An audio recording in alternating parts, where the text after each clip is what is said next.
akin. Baka mahawak sa kapangitan mo. Nay, nakauwi na ako.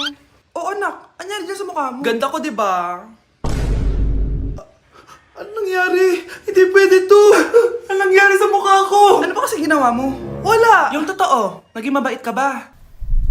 Kahit 5 piso lang, iha. Wala! Tsaka huwag ka lumapit sa akin. Baka mahawak sa kapangitan mo. Anak! Saan pupunta yun? Nasaan na yung pangit na yun? Manda ka sa akin. Hoy! Ano ginawa mo sa akin, ha? Hinawaan mo ko ng kapangitan mo! Hindi ka pa rin natuto, Scarlett, no? Ha?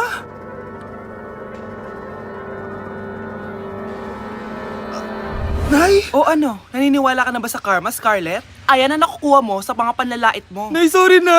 Alisin mo na to nasa mukha ko! Sige, next year. Paano na ako magkakajowa neto?